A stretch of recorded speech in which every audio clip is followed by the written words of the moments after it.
de la mente para poder procesar algunas cosas, algunos fenómenos de la realidad, algunas cosas que nos puedan facilitar la existencia y que nos ayuden a ser felices. Esa es creo yo, una de las connotaciones principales de lo que es la inteligencia.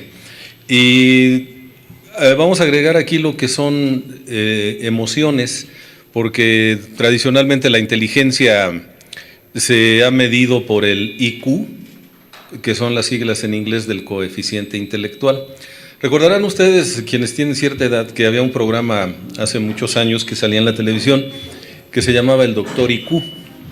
Precisamente IQ en inglés quiere decir coeficiente intelectual. Algunas personas dicen que se puede medir la inteligencia, pero no es cierto. La verdad es que se pueden medir algunos rasgos, pero la inteligencia como tal no. Y si hablamos de inteligencia emocional, menos. Hoy, por ejemplo, las empresas no contratan ya personas que tengan un alto IQ, sino contratan a personas que tengan un EQ, que en inglés se pronunciaría igual, ¿no? IQ. ¿Por qué? Porque es preferible, en lugar de tener un genio neurótico, antisocial, soberbio, pagado de sí mismo, mejor tener una persona promedio que pueda realizar bien el trabajo, que sepa trabajar en equipo, que esté dispuesto siempre a aprender, que pueda establecer buenas relaciones sociales con los demás. Esa es a grandes rasgos la diferencia entre el IQ y la inteligencia emocional. No sé qué sea lo que esté haciendo interferencia, pero espero no ser yo. ¿Cuáles son algunas de las cualidades que distinguen a la persona que tiene un buen nivel de inteligencia emocional? Pues es, entre otras cosas, conocer nuestras propias emociones, aprender a manejarlas, poder percibir las emociones de otras personas, relacionarnos adecuadamente con ellas y en base a esas competencias poder alcanzar buenos resultados en nuestra vida. Parece simple, pero no lo es, porque si nosotros hablamos de lo que es la vida de un ser humano ordinario, el ser humano está condenado a tomar decisiones, y la mayoría de las decisiones que tomamos nosotros, el 95% de las decisiones, es a partir de emociones y sentimientos. Las emociones dominan a la mente racional. Se ha descubierto que las emociones son 150 veces más rápidas que los pensamientos. Por eso es que, aunque a veces escuchamos lo que debe ser, terminamos haciendo lo que sentimos. ¿Sí me explico? Todos los que estamos aquí sabemos, por ejemplo, si somos padres de familia, que no es conveniente gritarle a los hijos, que hay que hablarles calmadamente, que hay que respirar y que evitemos ser violentos en nuestra forma de dirigirnos a ellos. Y si somos honestos, a muchos de nosotros nos cuesta trabajo hacerlo, sobre todo cuando no estamos entrenados. Porque una cosa es intelectualizar y otra es la comprensión profunda de los fenómenos, de lo que debemos hacer. Todos los que estamos aquí sabemos que fumar hace daño, ¿verdad? O hay alguien que diga, no, el fumar a mí me nutre, me ayuda. Sé que algunos van a decir, a mí me tranquiliza, pero no es el cigarro, no es la nicotina. Lo que te tranquiliza es el cambio de la frecuencia cardíaca cuando tú respiras profundamente. Inhalas, exhalas. Hiciste un cambio en la respiración que en ese momento podía ser muy acelerada. Cuando tú estás nervioso, cuando estás enojado, sufres de algo que se llama taquicardia, que es la aceleración del corazón. Cuando fumas, rompes el paso de la taquicardia y tú crees que lo que te tranquilizó fue el monóxido de carbono que le metiste a tu cuerpo, pero no, fue el cambio de la frecuencia respiratoria. Todos los que estamos aquí sabemos que fumar hace daño. Aquí la pregunta sería, ¿y por qué algunos siguen fumando? Ya sabes que hace daño, pero ¿por qué lo sigues haciendo?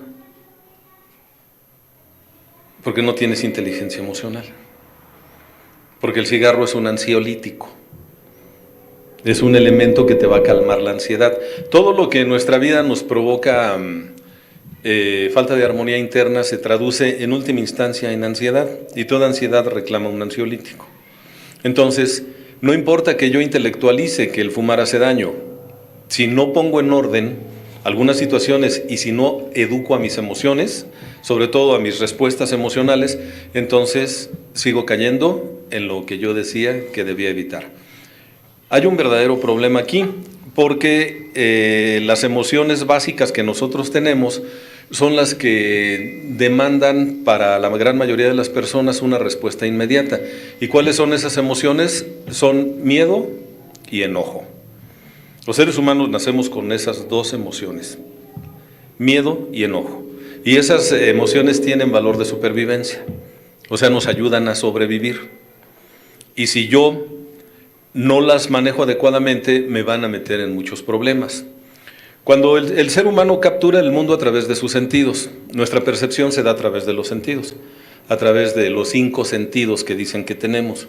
Algunos dicen que tenemos 5 sentidos, la psicología humanista dice no, tenemos 6 sentidos. Hay un 6º sentido que es la intuición. Pero como no se puede ver ni tocar, no es obvio, no es burdo como los otros sentidos, entonces algunos dicen que la intuición no existe, pero realmente la intuición existe porque a lo que nos ayuda a captar es la vibración. Vivimos en un universo en donde todo está en movimiento y de acuerdo a la vibración de las partículas atómicas de cada una de las cosas es la vibración que emite y la vibración que captamos otras personas. Me explico. Dentro de nuestro cerebro hay una serie de glándulas y hay una glándula muy grande que se llama así, la glándula cerebral, así se le conoce. Esa glándula es la que recibe los estímulos que nosotros percibimos a través de los sentidos. Y cuando detecta peligro, esa glándula inmediatamente manda una señal que va a provocar una respuesta de nuestro organismo, y esa respuesta puede ser ataque o huida, únicamente. Ataque o huida. Esto le sirve mucho a los animalitos en la vida silvestre. Y también en la vida pudiéramos decir citadina. Si por ejemplo se metiera un ratoncito aquí, un animalito de 4 patas, y nos ponemos de acuerdo para matarlo, el ratoncito va a tratar de huir, porque la glándula de su cerebro le está diciendo huida. Pero si el animal se encuentra acorralado, la glándula le manda la señal de ataque. Y aunque sea un ratoncito de 4 o 5 centímetros de tamaño, se nos avienta encima. ¿Por qué? Porque la respuesta cerebral está en piloto automático. Si no puedes huir, defiéndete. Esto debiera suceder con el ser humano, pero la verdad es que no es así. Sobre todo lo pueden decir aquellas personas que viven con una pareja que es violenta, hombre o mujer, porque la violencia se da en uno y otro género. La gran diferencia es que las mujeres sí denuncian y los hombres no, porque cuando denuncian se burlan de ellos y no les creen, ¿verdad? ¿Cómo es posible que tengas una mujer golpeadora? Y miren, eso no es raro. Lo que deberían preguntarnos, ¿cómo es posible que sigas con una mujer golpeadora o que sigas con un hombre golpeador? ¿Por qué el ser humano se queda, a diferencia del ratoncito? Por su mente intelectual. Porque el intelecto, la inteligencia le dice, a lo mejor cambia. Todo es cuestión de hablar con esta persona. Además, ya te prometió que va a cambiar. Ya te dijo que no lo vuelve a hacer. Ya te pidió perdón, ya te pidió disculpas. Y la mente intelectual lo razona. Y entonces se queda a donde le están maltratando. Decía Aristóteles, el filósofo griego, es fácil enojarse, pero enojarse de la manera correcta, con la persona correcta, en el momento indicado y de la forma adecuada, eso no es fácil. Cualquiera se puede enojar. De hecho, es normal que nos enojemos. Y esto lo comento porque ha habido una distorsión, más que nada por ignorancia en los grupos de cuarto y quinto paso, que le han dado a las escrituras, o sea, a los inventarios, le han dado un carácter así como de piedra filosofal, ¿no? Que es capaz de transformar el fierro más burdo en oro puro. Y te dicen, ¿con tantas escrituras y todavía te enojas? ¿Y quién te dijo que las escrituras te iban a quitar la capacidad de sentir algo que tiene valor de supervivencia? Insisto. ¿Cuándo es cuando yo siento enojo? Cuando algo está mal dentro o fuera de mí. Y el enojo es el que me hace actuar. Emoción quiere decir energía en movimiento. Y tenemos diferentes clases de emociones para dar una respuesta típica a cada una de ellas. Hay emociones agradables y emociones desagradables. Aclaro que no hay emociones buenas o malas. No podemos partir de una dicotomía de una emoción es buena o una emoción es mala. Si me apuran tantito, todas las emociones son buenas, porque todas nos ayudan a sobrevivir y a relacionarnos con los demás. Pero no todas las emociones son desagradables, y algunas son desagradables para que les hagas caso. Porque el ser humano con mucha frecuencia posterga y con mucha frecuencia también ignora satisfacer sus propias necesidades de manera consciente. ¿Por qué las muelas y los dientes duelen tanto? ¿O para qué duelen tanto? ¿Será una perversión de la naturaleza? ¿Será que Dios nos quiso jugar una broma pesada y dijo, yo les voy a mandar esa clase de dolores para ver qué gestos hacen? No, no. ¿Sabes por qué? ¿Para qué duelen las muelas cuando están infectadas? Para que vayas y te atiendas, porque si no, no vas. Si aún doliéndote la muela, muchas personas no van, se hacen pendejos, empiezan a masticar del otro lado, ignoran, no, me voy a componer y me voy a poner un granito de esos de, ¿cuál es? No, hay uno que actúa como anestésico, ¿cuál es? Clavo, de clavo, sí. Sí, pensé que me estabas albureando, no, pero sí es de clavo. Sí, por eso no le hice caso a la primera. Sí, el clavo es anestésico, ¿no? O algunos remedios caseros, pues haz buches de agua caliente con sal. Y te duele, pero hasta la médula, pero sí produce un efecto anestésico. Pero no te cura, te da un efecto paliativo. Lo que te va a curar es que vayas con el especialista, manipule lo que tenga que hacer y corrija. Y entonces el dolor cumplió una función, te hizo actuar. Pero el ser humano le hace más caso al dolor físico que al dolor moral, que al dolor psicológico, y ya no se diga al dolor espiritual. Y como nosotros cuando nos duelen las muelas, sabemos que no hay de otra más que ir con el doctor, pues vamos. Pero tratándose de dolores psicológicos y emocionales, hemos encontrado un paliativo en lugar del clavo, de la semilla de clavo.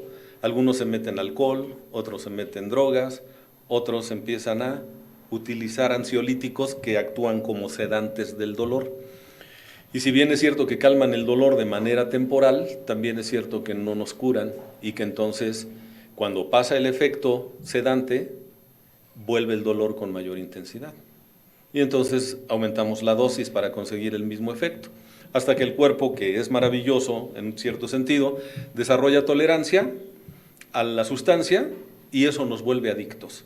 El ser tolerantes nos vuelve adictos. La tolerancia tiene un rango. Si tú rebasas el nivel de tolerancia saludable, se convierte en adicción.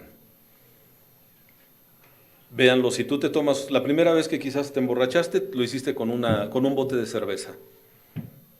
La segunda vez probablemente. Pero la tercera o la cuarta necesitaste aumentar la dosis para conseguir el mismo efecto. Necesitaste bote y medio o 2 botes de cerveza. Luego 3, luego 4 y luego el famoso 6, ¿no? Y le vas aumentando y tu cuerpo aguanta más, a eso se le llama tolerancia. El problema es que la tolerancia demanda mayor consumo y a mayor consumo se da el fenómeno de dependencia. Y al ratito ya no tomas para sentirte mejor, sino tomas para no sentirte mal. Parece lo mismo, pero es totalmente diferente. Ya estamos en la adicción. Así como algunas personas son adictas a ciertas cosas, hay personas que también son adictas a el dolor. Les gusta estarse lastimando constantemente, pero no lo hacen de manera consciente, sino inconsciente. Ahí es donde empiezo a meterme ya en otra área de lo que es o sería la inteligencia emocional. La inteligencia emocional es aprender a gestionar adecuadamente nuestras emociones, particularmente las que son muy violentas, miedo y enojo. El miedo es una señal de alarma psicológica que nosotros recibimos ante un peligro real o imaginario. Y también aquí hay variables. Si el peligro es real no hay problema, Si yo le tengo miedo a los perros, mi miedo tiene nombre, tiene forma y probablemente conozca yo la causa. Pero a veces el peligro es imaginario. Le puedo tener miedo a la vida, le puedo tener miedo a otras cosas y a veces puedo tener mucho miedo y no sé ni de qué. No sé a qué le tengo miedo. Y esto se explica porque el ser humano a veces nace ya lleno de miedo. Lleno de miedo, y es para sí mismo un enigma el poder encontrar la solución para ciertas emociones, para ciertos sentimientos, y no sabe qué hacer con ellos generalmente. La gran mayoría de los seres humanos somos neófitos de nuestras propias emociones. Las tenemos, las experimentamos, pero no sabemos por qué y a veces tampoco para qué. Experimentar miedo es bueno, porque yo puedo convertir al miedo en un estimulante para actuar, para ir más allá de. El miedo no debiera ser algo que me frenara, sino simplemente es algo que me diga, ve con cuidado. Cuando aprendemos a relacionarnos con nuestras emociones y sentimientos, estamos del otro lado. Si yo vengo por la autopista mexiquense, que es la ruta que tomé de allá de Cuautitlán Izcalli para acá, la velocidad permitida es de 100 kilómetros, me parece, 100 kilómetros por hora. Y si yo vengo a 150, 160 kilómetros, que la carretera está muy bien y puedes hacerlo, empiezo a experimentar miedo. Empiezo a experimentar una sensación desagradable. Es una señal de alarma psicológica, que la recibo primero no en la mente, sino en el estómago, en las vísceras. Las emociones son viscerales. Cuando sientes, de hecho, ahorita ustedes mismos, véanlo en su propio caso, cuando sienten miedo, ¿en qué parte de su cuerpo lo sienten? ¿En qué parte de su cuerpo? ¿En qué parte? En el estómago. Muchas personas sienten un hueco en el estómago. Hay quien dice, es que a mí me tiemblan las piernas, sí, pero eso ya es después de sentir el hueco en el estómago. Algunas ni cuenta se dan, dónde sienten las emociones, porque están muy desconectados de sus sensaciones. Los desconectaron desde pequeñitos. Lloraban, estaban mojados y lloraban porque es la forma en la que un bebé se comunica con el mundo. El bebé se comunica a través del llanto. Y llega la mamá y en lugar de cambiarlo le da el biberón. Y tiene hambre, inmediatamente el biberón, y asocia satisfacción con, entre comillas, bienestar. O sea, hambre con satisfacción y bienestar. Está mojado, le dan de comer. Quiere compañía, le dan de comer. Tiene molestias, le duele algo, llora y le dan el biberón. Y lo van desconectando de sus sensaciones. Y lo único que sabe hacer cuando tiene algún malestar es comer. El alcohólico simbólicamente es llevarse la botella. El fumador, llevarse el cigarro. Se quedan en la etapa oral primaria, que es una de las primeras etapas de nuestra vida como seres recién nacidos. Hay una fuga por medio de la oralidad. Algunos no saben ni dónde sienten las emociones, pero los que sí han podido registrar eso, ¿dónde sientes el miedo? En el estómago. ¿Dónde sientes el enojo? Es visceral también, el estómago, generalmente, sube de aquí.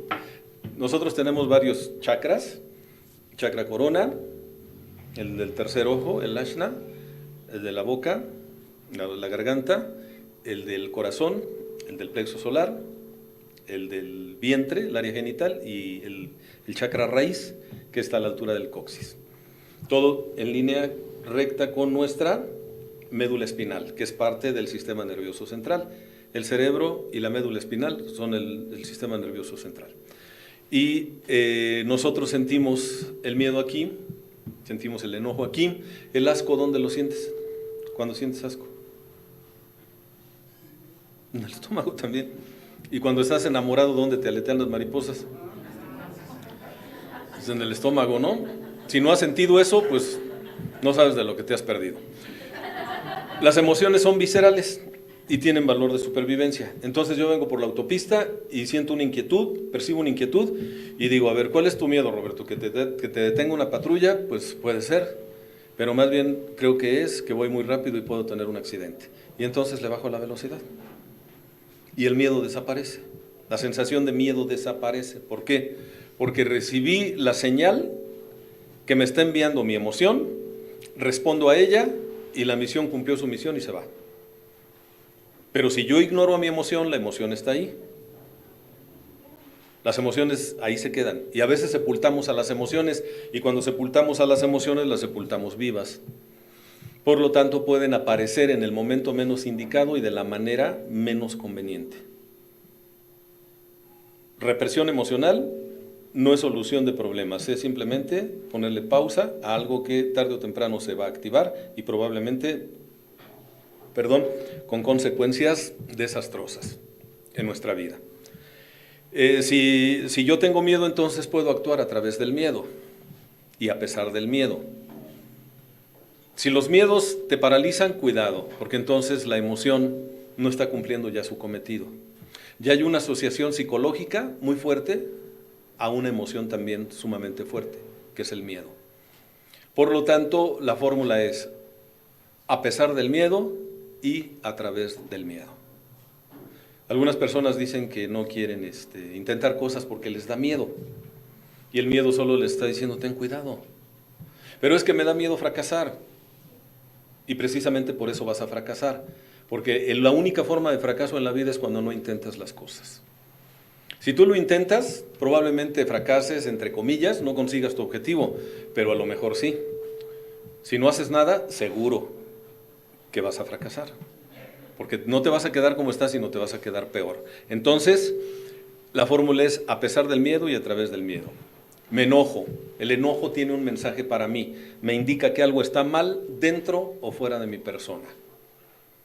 Y que necesito trabajar con algo que se llama límites.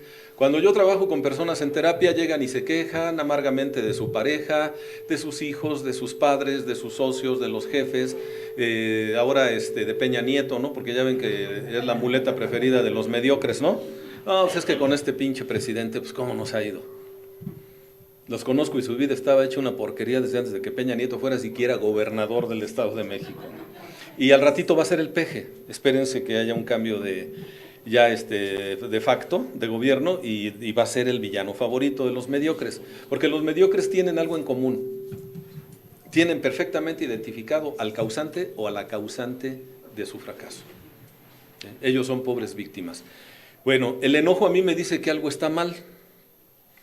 Por lo tanto, los gritos, la furia, las quejas y las lamentaciones son indicadores de que debo poner límites a otras personas o a mí mismo. Cuando yo me decido a dejar el alcohol, estaba hasta la madre de esa mierda de vida que yo llevaba. El enojo fue lo que me hizo cambiar. Y entonces el enojo no es para que te neurotices, el enojo es para que lo conviertas en reto. Transformas al miedo en un incentivo y transformas al enojo en reto. ¿Y cuál es el reto? No voy a permitir, a partir de hoy, que tal persona, tales personas o tales situaciones me sigan afectando. Pongo límites. No me voy a permitir seguirme haciendo esto. Oía una canción ayer, traigo ahí en mi carro me regalaron unas carpetas de este cantautor guatemalteco, Ricardo Arjona, que tiene unas canciones muy mamonas, pero tiene otras bonitas, ¿no? A mí sí, porque quiere tanto hablar en metáforas que a veces de veras se azota, ¿no? En el piso. Pero oía una canción que me llamó la atención, nada más un segmento, que dice, a ti que te faltó el valor de luchar por ti. Y me agarró con la defensa baja. Y dije, Roberto, ¿cuántas veces te ha pasado esto en la vida? Y como esto es de compartir, yo les pregunto a ustedes, ahorita que se terminen de sentar los compañeros que llegaron, porque se me distrajeron en lo mero bueno del comentario. A ti que te faltó el valor de luchar por ti. ¿Cuántas veces te ha sucedido eso a ti? ¿De veras has luchado por ti, por tus ideales, por tu bienestar? ¿O cuántas veces dejaste de luchar por ti para conseguir la aprobación de terceras personas, para que otros te quisieran, para que otros te dieran pertenencia, para que no te rechazaran, lo que es peor, para que te aceptaran? ¿Cuántas veces? ¿Y sabes por qué fue eso? Por falta de inteligencia emocional. Porque las emociones están a tu servicio, pero si no hay una buena autoestima, empiezas a pervertirlas y empiezas a malutilizarlas. Y lo que es peor, empiezas a utilizarlas como moneda de cambio. Porque cuando yo me encuentro con una persona que dice que es muy enojona, ¿sí? Y sí, hay personas que se encolerizan fácilmente de acuerdo a su temperamento. Nuestra genética nos hereda un temperamento. Hay muchas teorías de los temperamentos. A mí me gusta la de Hipócrates, que es la de los humores del cuerpo humano. Y dice que hay 4 temperamentos básicos. Colérico, ya se imaginarán, de todo se prenden. Sanguíneo, muy sociable, bromista, conciliador. Melancólico, muy introvertido pero muy sociable y sobre todo muy objetivo en muchos aspectos. El flemático, demasiado aislado, demasiado tranquilo pero demasiado meticuloso, demasiado riguroso, muy exacto en las cosas que hace. Todos los temperamentos tienen sus cualidades y también tienen sus áreas en las que hay que cuidarse mucho. Bueno, todo el mundo pudiera pensar que el colérico es aquella persona que se la pasa enojado todo el tiempo. No. Todos los temperamentos tienen la capacidad de enojarse, pero depende de la persona el uso que haga del enojo. O sea, dicho de otra manera, el problema no es que te enojes, sino qué haces cuando te enojas, o qué es lo que dejas de hacer cuando te enojas. Por ejemplo, estás en proceso de divorcio con tu pareja y te enojas y te haces pendejo y ya no das la pensión alimenticia, ¿verdad? Porque la otra te hizo enojar, ¿sí? Perdón, me enojo para controlar. Y las personas dicen, es que solo cuando me enojo me hacen caso. Ya están pervirtiendo una emoción básica de supervivencia. Ahora me voy a enojar para estarte chingando la vida, para estarte controlando, para estarte diciendo lo que tienes que hacer o lo que no tienes que hacer. O me enojo para no cumplir con mis obligaciones, ¿verdad? O me enojo porque le tengo miedo al compromiso. Y entonces puedo decirle a la persona con la que tenía yo planes de casarme, oye, tú dijiste que el próximo diciembre nos íbamos a casar. ¿Sabes qué? No me gusta que me presionen, ¿eh? Y así ya no, y aquí termina la relación.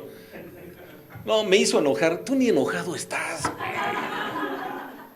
No estás enojado, eres cobarde y eres una persona además que se compromete a lo pendejo. Porque cuando estás eufórico prometes.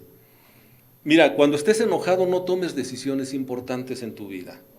Cuando estés eufórico no hagas promesas, porque prometes a lo pendejo. Y cuando ya pasó la emoción dices, ching, ¿para qué me comprometí? ¿Para qué dije yo? ¿No se han dado cuenta que eso sucede en los aniversarios?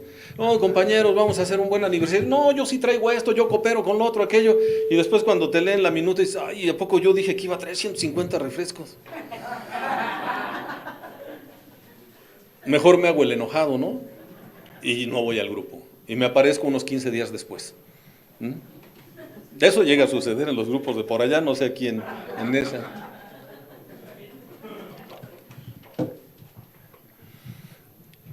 ¿Cuál es el problema? Dice Bill W. El enojo, ese raro lujo entre las personas normales, está vetado para nosotros, para los enfermos emocionales. Porque el enojo es un arma muy agresiva cuando escala. El enojo empieza a darse en una economía de escala y se convierte en ira.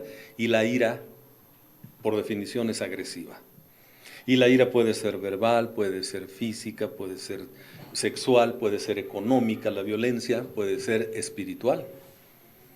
Y cuando estás en un estado de ira, dices cosas muy injuriosas que pueden generar resentimientos que duren desde unas cuantas horas hasta toda la vida. De hecho, pregúntate cuántos problemas en tu vida iniciaron en un momento de ira, que no supiste, controlar el enojo. No es que no te enojes, eso sería estúpido, sería absurdo. Nada más que, ¿qué haces cuando te enojas? ¿Tienes un buen control sobre tus emociones? ¿Tienes buena administración de tus emociones? Si no es así, no tienes inteligencia emocional, pero esto no quiere decir que no la puedas desarrollar.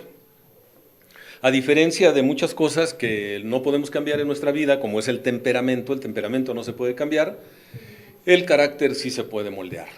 No es lo mismo temperamento que carácter. El temperamento es innato, el carácter es adquirido.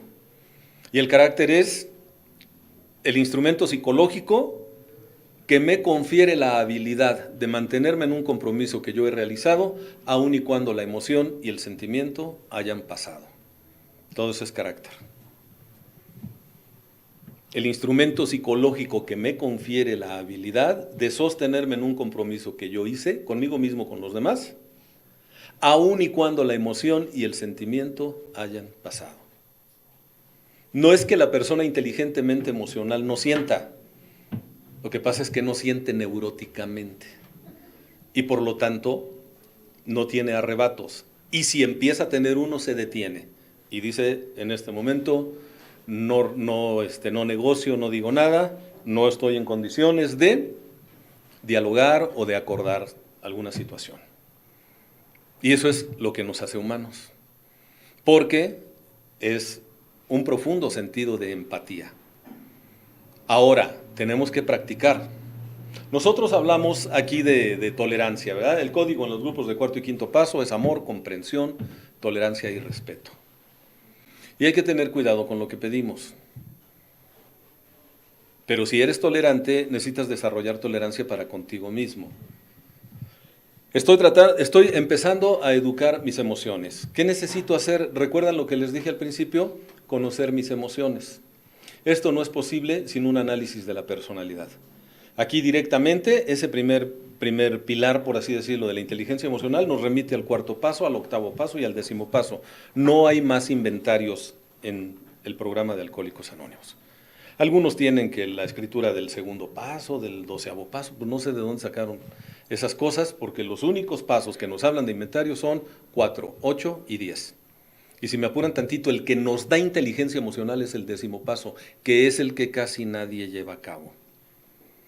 En una ocasión me invitaron en Uruapan a un congreso con un tema que se llama los pasos olvidados del programa, que dicen algunos que son el paso 6 y el 7. Y yo he leído el programa de cabo a rabo, de arriba a abajo, de derecha a izquierda, por arriba y por abajo, y creo que los pasos olvidados del programa son el paso 10 y el 11.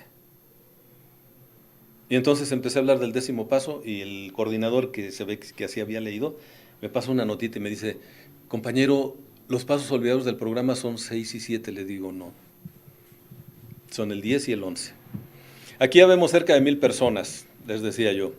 Con honestidad, ¿quiénes de los que están aquí realizan su 10º paso como lo sugiere la literatura? O sea, diario. ¿Saben cuántas personas levantaron la mano de esas 1000? 3 personas. ¿No es uno de los pasos olvidados? No haces tu inventario diario. Y eso es lo que te daría inteligencia emocional. Y más adelante voy a explicar por qué. Pero bueno, punto número 1. Conocer mis propias emociones. Las experimento, pero no las conozco. Si yo las conozco, las administro. Llego a un lugar y me dicen, no te acerques porque ese perro muerde. Lo conocen, le ponen el bozal, le ponen la cadena, ahora sí pásale. Tú te metes a lo güey y te platico cómo te va, ¿no? Cuando tú conoces, puedes poner antídotos, puedes hacer recomendaciones, puedes hacer observaciones, etc. Y para que te conozcas necesitas parar y observar. Detener tu vida, donde vas a 1000 por hora, en un estado de hipnosis permanente, que no es aquí, en el presente, sino es o en el futuro o en el pasado. Necesitas parar y observar. Y cuando tú paras y observas, ves maravillas. Y mediante la ayuda de alguna persona, que es un cerebro auxiliar, tu padrino es tu cerebro auxiliar. Él te va a reflejar muchas cosas y se supone que tiene experiencia y por lo tanto capacidad de empatizar contigo, que es otro de los elementos fundamentales de la inteligencia emocional. El padrino, a través de la práctica, a través de la praxis, de la escucha y de la consejería, ha optimizado una parte muy importante de nuestro cerebro, un área en donde están ubicadas las neuronas espejo. Las neuronas espejo son las que nos permiten empatizar con el otro. Y no importa el género de la persona, porque hay grupos que dicen, los padrinos solo apadrinan hombres y las madrinas solo madrinas. Nos regresamos a la Edad Media, ¿no? Los niños con los niños y las niñas con las niñas. ¿Por qué? Porque puede haber romances. Y pues el problema. Digo, no es conveniente que haya romances, ¿sí? Pero ¿cuál es el problema si estamos en un trabajo serio y espiritual? Ahora, si tú desconfías de tus padrinos o de tus madrinas, quiere decir que no los has preparado bien. Porque para que alguien apadrine, necesita ya tener un cierto proceso a nivel personal. Para respetar precisamente ese espacio que es tan único, tan poderoso y tan determinante en la vida de una familia, no nada más de la persona que está escribiendo. ¿Sí? Pero ya ese padrino ya desarrolló la empatía. Si yo apadrino aquí a mi madrina, pues dice, es que ¿cómo la va a poder amadrinar si ella es mujer y él es hombre? Sí, pero ella es un ser humano, yo también. Ella quiere ser feliz, al igual que yo.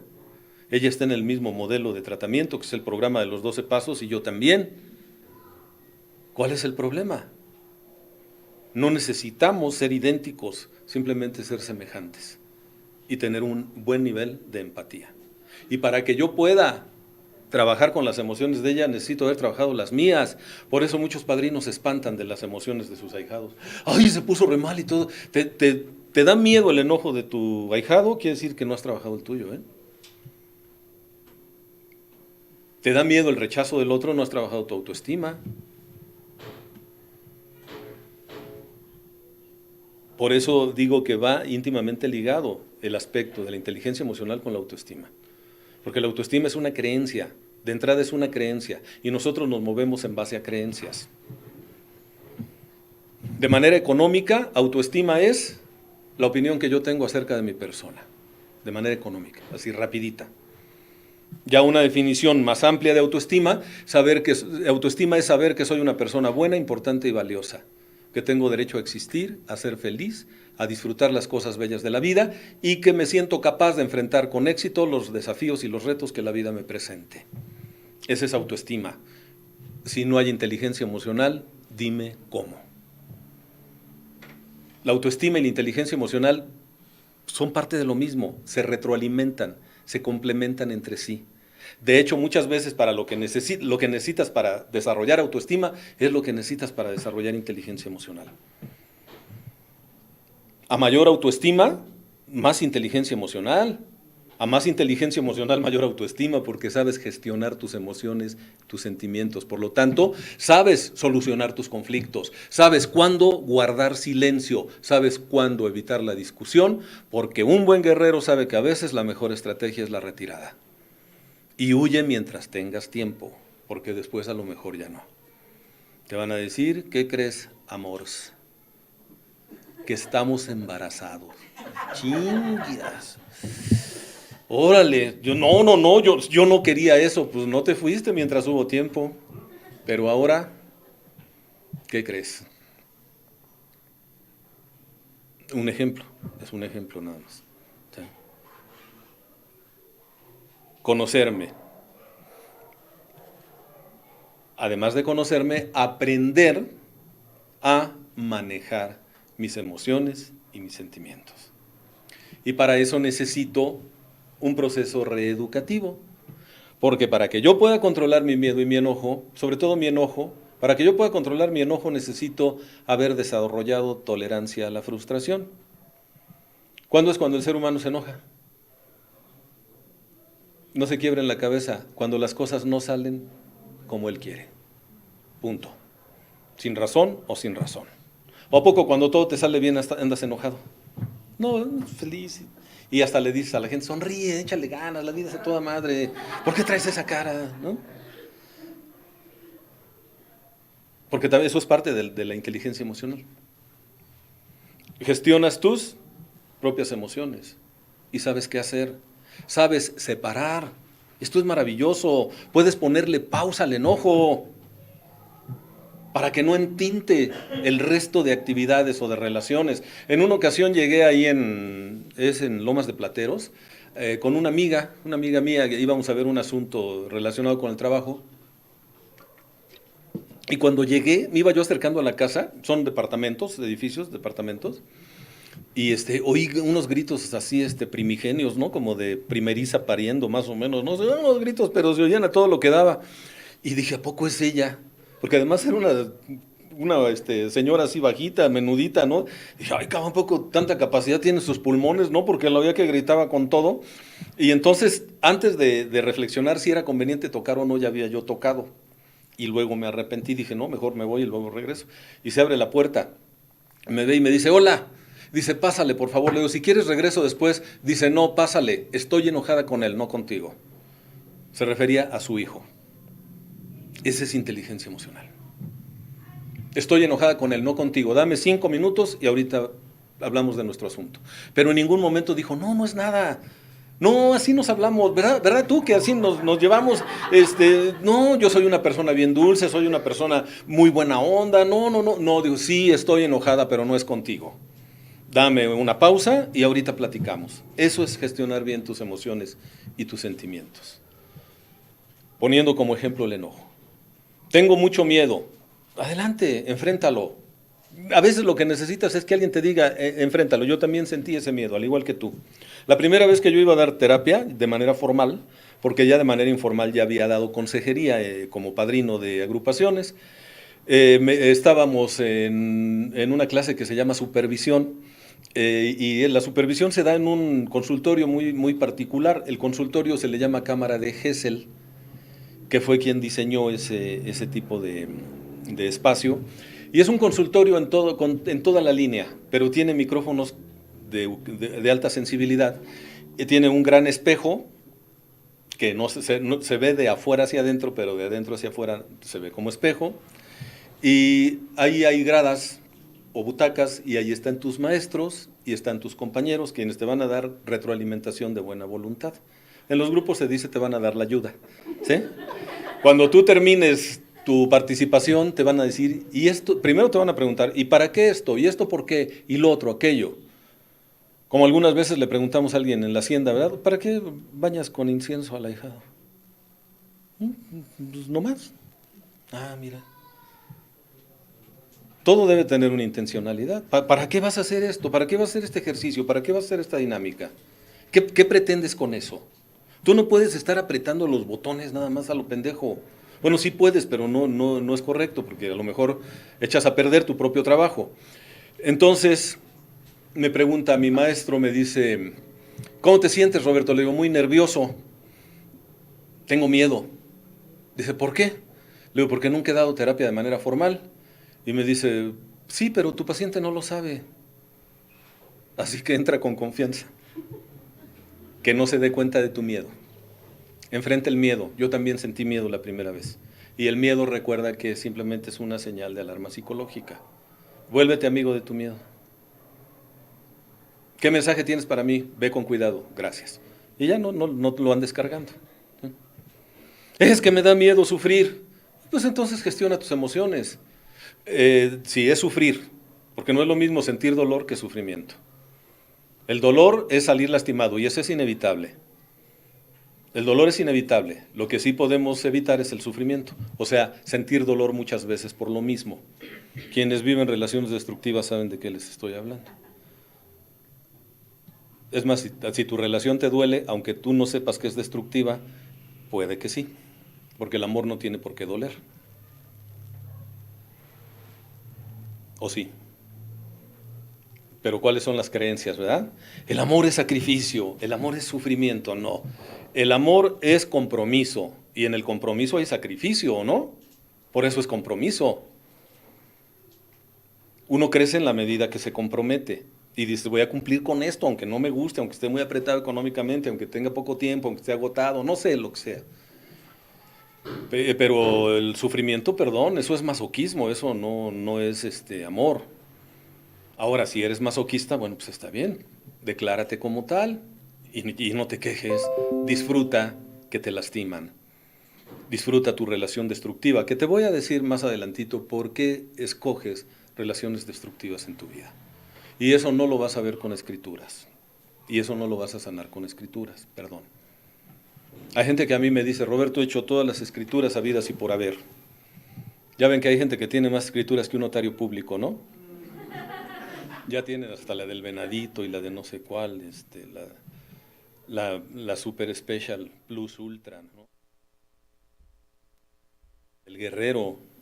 Allá en Dolores Hidalgo me preguntaban si había hecho la del Guerrero, la escritura del Guerrero. Le digo, no, ¿y cuál es esa? Dice, es una que está basada en el Manual del Guerrero de la Luz de Paulo Coelho, el libro. Ah, le digo, qué interesante. Le digo, oye, ¿y eso qué tiene que ver con doble A? Dice, nada, pero está bien chingona, padre. Bueno, esas son las distorsiones que le hacen daño al movimiento, pero pues tampoco soy quien yo para corregirlos, y menos si no me preguntan, pero muchas personas me dicen que han intentado de todo y siguen sintiendo que algo les falta. Y sí, porque su problema está en la vida intrauterina, desde antes de nacer. Y desde antes de nacer puede ser que ya nazcas con una propensión a las relaciones destructivas. Y más adelantito te voy a decir por qué. ¿Qué sucede cuando entonces yo aprendo a gestionar mis emociones y mis sentimientos? Los puedo administrar. Y puedo ser mucho más emocionalmente inteligente.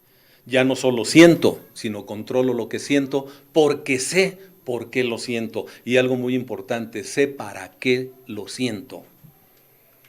Alguien dice, ya me estoy encabronando y no me quiero enojar. No, no, no, síguele, síguele, síguele. O sea, no empieces a aventar golpes, ni palos de ciego, pero deja que llegue el enojo, abrázalo, abraza tu enojo. Es que siento una tristeza y no quiero deprimirme. ¿Quién te dijo que entristecerse es deprimirse? Tristeza es melancolía, que va acompañada muchas veces de llanto, y el llanto es purificador. La depresión es otra cosa. Que sí es abatimiento, que es hundimiento emocional, sí, pero no es lo mismo. No es lo mismo. La depresión emite sonidos así como cuando se destapa un botón, un tapón de sidra, más o menos así como el que acabamos de escuchar. Si es que ahí en la producción están metiendo ruidos ambientales a los comentarios que yo hago. ¿Cuál es entonces el problema? Que no sabemos qué hacer con nuestras emociones. Las experimentamos, las sentimos, y algunos sí somos víctimas de nuestras emociones, algunos somos reos de nuestras emociones. Otro de los elementos, desarrollar empatía, comprender lo que sienten. ¿A través de qué? De el entrenamiento de mis células espejo. La empatía va más allá de ponerte en los zapatos del otro, es ponerte en la sensibilidad del otro, que es diferente. Tratar de comprender a un nivel muy profundo lo que el otro está sintiendo, sin olvidarte que son sus sentimientos y no los tuyos, ¿eh? Porque alguien dice, no, no, no, a ver, ponte en mis zapatos. No, yo me puedo poner en tus zapatos, pero a mí no se me olvida que son tus zapatos y no los míos. Porque si no caemos en la codependencia. Si no caemos en la codependencia. Y a veces el mismo padrino, la misma madrina empiezan a utilizar un lenguaje codependiente. ¿Qué crees? Que recayó aquel, o sea, la pareja de la hijada. Y la madrina luego, no te preocupes, a ver cómo le hacemos. Ya se subió en el pinche camión. Ya hizo suyo el problema.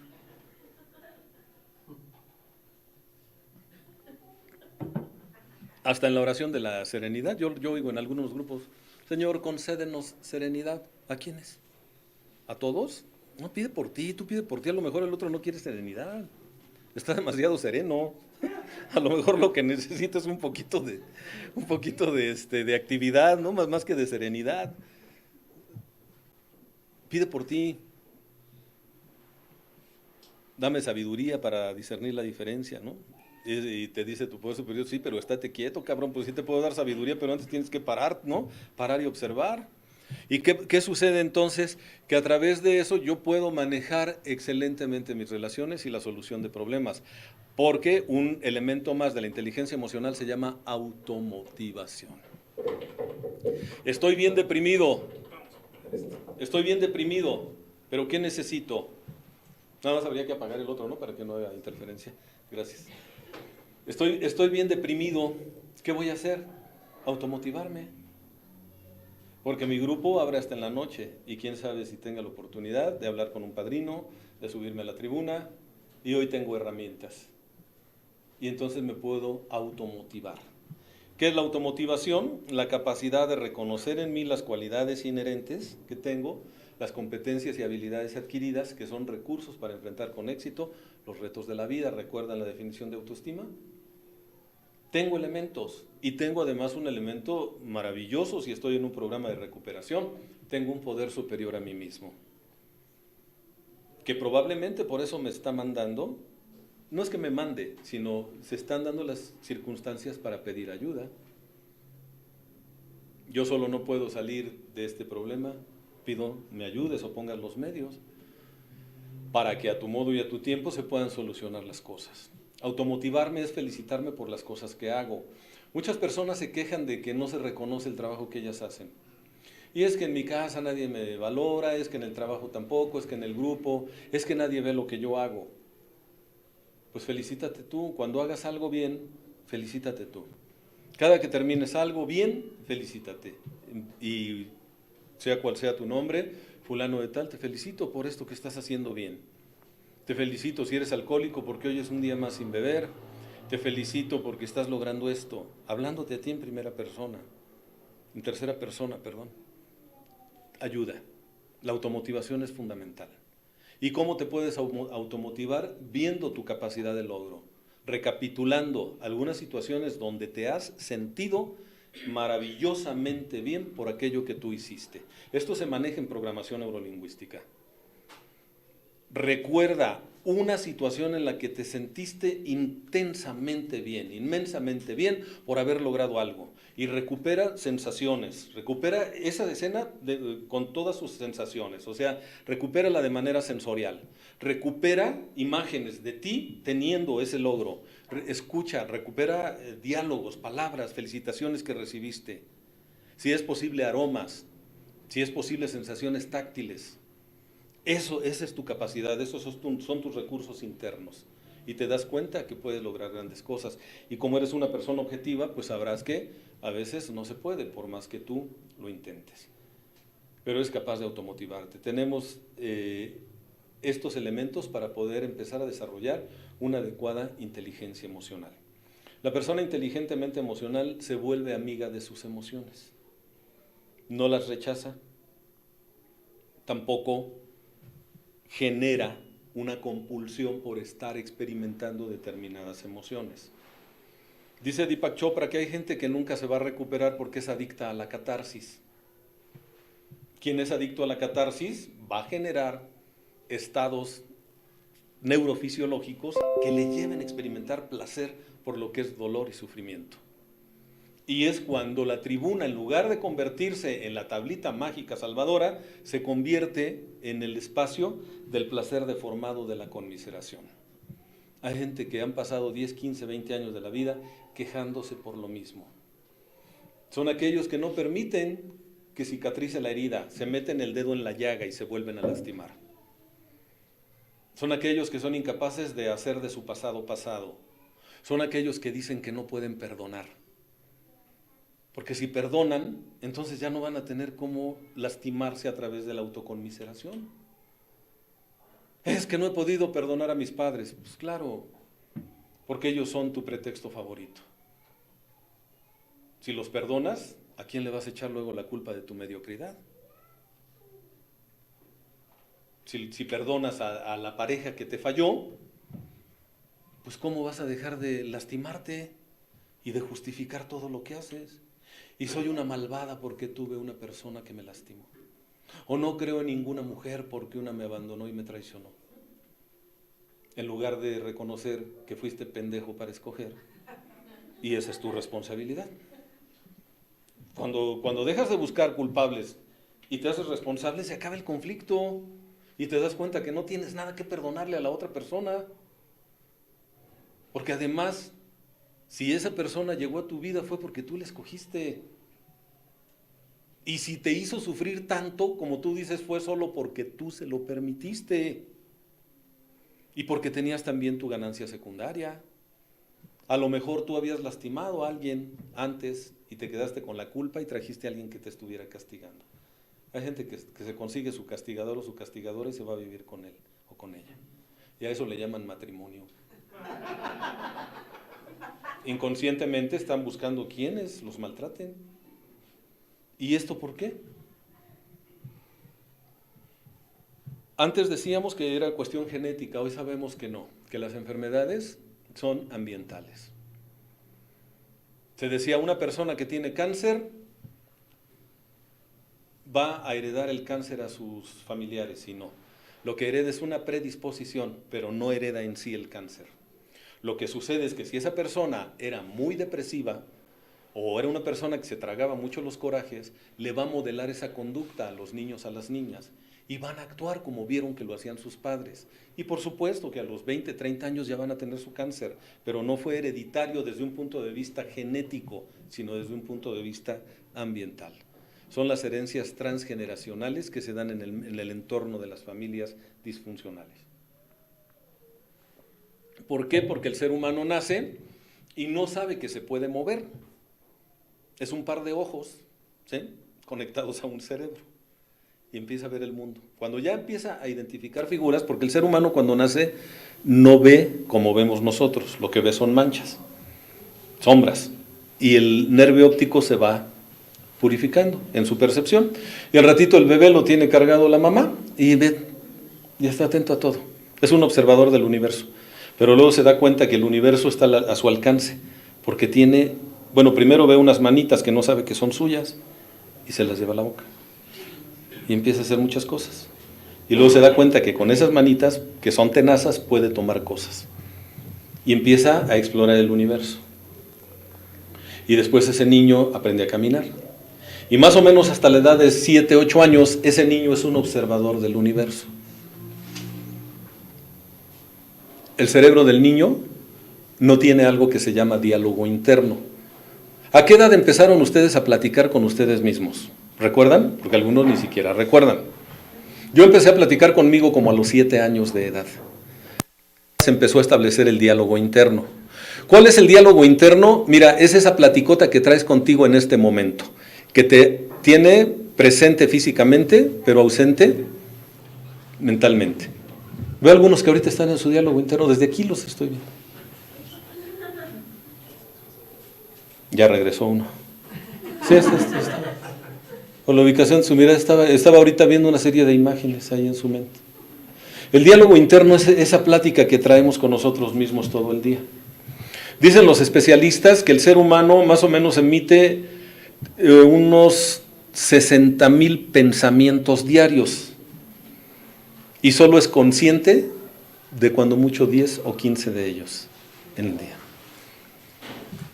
¿Qué es el pensamiento? Son imágenes y palabras. ¿Cómo puedo transmitirles a ustedes lo que yo pienso? Solo a través de imágenes y palabras. Imágenes que ustedes conocen. Cuando ya hablo de los 12 pasos, pues su cerebro saca las imágenes relativas al programa y inmediatamente las empalman con lo que yo estoy diciendo. El niño no tiene diálogo interno, solo observa al universo, y ese es el gran problema a veces, que el niño observa y su cerebro solo registra, nada más está registrando. Vean cuando tengan oportunidad a un niño cuando esté viendo una discusión, un pleito, un juego, un espectáculo, está así y de repente abre los ojos para enviarle más luz al cerebro y a veces voltea y te ve, sonríe y vuelve a lo mismo, pero no juzga, el niño no juzga. De hecho a veces pregunta, oye, ¿por qué esto? ¿Por qué fue eso? ¿Para qué hicieron aquello? El niño no juzga. Después de los 8 años empezamos a juzgar. Y a todo lo que vemos le ponemos etiqueta. ¿Y saben esa etiqueta con qué tiene que ver? Con nuestros filtros sociales, socioculturales. Y partimos de algo como bueno o malo en consonancia con los valores que nosotros asumimos de aquellas personas significativas en nuestra vida. El niño hasta los 6, 7 años, el cerebro del niño solo registra. Y si lo que ve el niño en casa es positivo, felicidades. Si lo que el niño ve en casa es negativo, mi más sentido pésame. Porque todas esas situaciones van asociadas a emociones y sentimientos. Y el ser humano actúa en base a emociones y sentimientos. Solo el 5% de las cosas que hacemos es consciente. El 95% es inconsciente. Estamos gobernados por el inconsciente, y el inconsciente para la mayoría de las personas es un total desconocido. Y a veces te sorprendes a ti mismo, a ti misma, diciendo, ¿por qué reaccioné así? ¿Por qué me puse así? ¿Por qué dije esto? ¿Por qué hice aquello? Si yo ya había quedado conmigo mismo, que no iba a volver a caer en esto. ¿Qué sucedió? Que tu pensamiento es más lento que tu sentimiento, 150 veces más lento. ¿Y por qué las emociones y sentimientos son más rápidos? Porque tienen valor de supervivencia. Hace muchos años, dicen que el diente tigres de sable era el depredador del hombre. Y cuando nuestros ancestros, los cavernícolas, hombres o mujeres, veían a ese gatote con dientes de sable, no decían, parece que vi un lindo gatito, ¿verdad? En ese momento salían hechos la raya, o se escondían, porque sabían que si no iban a ser devorados. Primero se escondían y después pensaban, qué bueno que me escondí. Fui yo. Qué bueno que me escondí. Porque el ser humano a veces primero piensa y luego siente, pero con mucha frecuencia primero sientes y luego piensas. Y si a esto le aunamos la herencia bioquímica intrauterina, la cosa se pone peor. El ser humano es concebido y la naturaleza, o Dios, como quieran verlo, implementa algunos elementos para que pueda sobrevivir. Uno que es maravilloso se llama placenta. La placenta es una especie de sistema nervioso que trabaja en paralelo y que permite que el cuerpo del feto sobreviva, y la madre también. Si una madre tuviera con su sistema nervioso que controlar dos cuerpos, se muere. Se muere la madre y se muere el producto. ¿Qué hace entonces qué hace la naturaleza, o Dios, como quieran verlo? Implementa un sistema nervioso en paralelo. Y esa placenta se encarga de mantener vivo a ese ser en desarrollo, que está unido a su propia madre a través del cordón umbilical. A través del cordón umbilical, la madre le da los nutrientes que están en su sangre y permite que se vaya desarrollando ese pequeño ser. Sin embargo, hoy sabemos que todo lo que vive la madre en el proceso de gestación lo registra el feto a través de sensaciones, de impulsos electroquímicos y de impulsos electromagnéticos. Hicieron un experimento poco ético, pero muy efectivo. En una universidad de los Estados Unidos empezaron a invitar a las madres mujeres que estaban próximas a ser madres, a realizar un ultrasonido para ver cómo estaba la ecografía, qué resultados daba la ecografía de ese bebé. Y las mamás fueron y dijeron, está bien. Les pusieron un montón de electrodos en el vientre, otros en el cerebro de la madre, otros en el corazón, y de repente el médico le decía a la mamá que estaba ahí, señora, su bebé no se está moviendo. Y en ese momento el bebé brincaba y empezaba a patalear y empezaba. ¿Era porque el bebé había escuchado y había entendido las palabras, su bebé no se está moviendo? No, él no conoce el idioma inglés, no sabe el significado de las palabras. Pero en el momento en que la mamá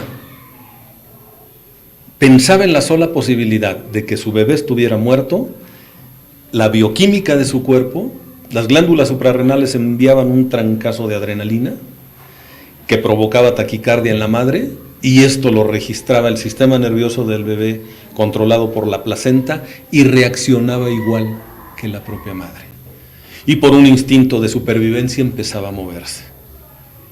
Obviamente no se hizo más ese experimento, pero dio resultados extraordinarios. Bueno, hoy sabemos que el ser humano no nace como una hoja en blanco. Cuando nacemos ya traemos una herencia bioquímica recibida directamente por nuestra madre. Entonces, si la mamá está tranquila, se siente amada, se siente económicamente segura, se siente apoyada, va a estar emitiendo el cerebro de la madre algunas sustancias. Oxitocina, que es el neurotransmisor que tiene que ver con el amor, dopamina que tiene que ver con el placer, serotonina que es la que evita que nos deprimamos, ¿sí? Mielina que es la que fortalece el recubrimiento de las neuronas, de los axones y las dendritas, también endorfinas que son analgésicos y antidepresivos naturales, encefalinas, una serie de neurotransmisores. Y el bebé entonces está teniendo un desarrollo normal y sano, libre de estrés. Si por el contrario la mamá está muy estresada, va a estar recibiendo cortisol, va a estar recibiendo mucha adrenalina, va a estar recibiendo neurotransmisores que por vía perinatal se las está proyectando al bebé. Si la mamá se siente llena de miedo porque no se han dado cuenta que está embarazada, porque sabe que va a haber un rechazo por parte de la familia si es hija de familia, o el papá del bebé le dijo que no quiere saber nada de ella ni de la criatura, todo su cerebro y su cuerpo en general, todo su sistema endocrino, el sistema glandular, está emitiendo mensajes neuroquímicos, químicos y a veces neuroquímicos, ¿sí?, que están también recibiendo el producto a través de la sangre de su madre. Está recibiendo toda la bioquímica del miedo. Y si es un hijo rechazado por su propia madre, ese niño está recibiendo la bioquímica del rechazo. Y a lo largo de su vida va a buscar relaciones en donde lo estén rechazando. Porque hoy se sabe lo que dice Sigmund Freud, el considerado el padre de la psicología moderna, que le llamaba él la compulsión por repetir. El ser humano tiene la compulsión por repetir las experiencias traumáticas en su vida. Y decía Erich Fromm, hasta que no hacemos consciente lo que es dolorosamente inconsciente, no lo podemos administrar. Por eso es tan importante el programa de los 12 pasos en lo que se refiere al autoconocimiento. ¿No es cierto que no han conocido personas, o ustedes mismos lo han vivido, que se relacionan con personas que les garantizan el rechazo? Y se están lastimando una y otra vez y no saben ni por qué. Y dicen, es que he hecho muchas escrituras y no encuentro por qué. Es que eso no lo vas a encontrar en escrituras. Eso lo tienes que trabajar a nivel epigenético, o sea, a nivel memoria celular. Y aquí es donde tenemos que entrar en el mundo del espíritu, porque hay un grave problema. En el siglo XVIII, un señor llamado Isaac Newton, retomando las ideas de René Descartes, a quien se le conoce como Descartes, o Descartes, de origen francés, tenían un problema, pues ellos eran científicos, y ustedes saben que en algunos años, algunos siglos, más bien centurias, la religión dominó al mundo. Y obviamente la ciencia estaba dominada por la religión. Y la religión en Occidente era muy difícil. Tenían un departamento de quejas y de guaruras. Eran los guaruras de la espiritualidad. Se le llamaba la Santa Inquisición. Y si tú hacías cosas sin la autorización de ellos, eras un hereje. Y si eras un hereje, ibas a ser quemado en leña verde.